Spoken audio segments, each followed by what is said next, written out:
Hello po, magandang araw po sa inyo. Na ito naman po si Daddy ni Tito D upang magpaabot na naman ng mga impormasyon tungkol pa rin po sa pangkalusugan ang pag-usapan po natin sa ngayon. Ang pag-usapan po natin sa ngayon ay ang tungkol po sa halaman o kaya prutas na kamatis. At ang kamatis po ay napakahalaga pala po na tayo ay kumain ito. Pero bago po yun, ay pakisuyo na lang po na pakisubscribe kay Tito D TV.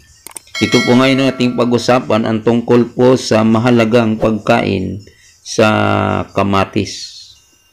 Alam po niyo, ang kamatis ay para hindi ito agad na mabulok, wag nating isilid doon sa rep natin, kasi kapag isilid natin sa rep, madali siyang bubulok, lumambot. At alam po ninyo na ang kamatis pala, nagtataglay siya ng anti-cancer. Kaya mahalaga pala na matulungan tayo na wag tayong makapitan ng cancer, at mahalaga na kumain tayo ng kamatis. At maganda rin ang pagkain po ng kamatis, maganda ito sa ating puso. Nagpapaganda ito ng pangsyon ng ating puso, at ito rin po ay nagpapaganda din sa ating mata sapagkat mayroon siyang vitamin E. At maganda rin ito, ang kamatis na ito, doon sa ating tiyan. At bukod doon, mayroon din siyang vitamin C na tumutulong doon sa ating balat. At mayroon din siyang vitamin B, vitamin K, kaya napakadami na tumutulong ito sapagkat mayroon din siyang nagtataglay siya ng antioxidant. At tumutulong din siya sa pagpababa ng ating blood pressure.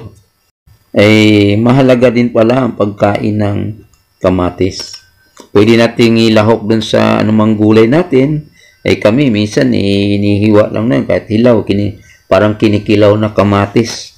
Kumakain kami noon. Maganda pala itong pagkain ito doon sa mga buntis.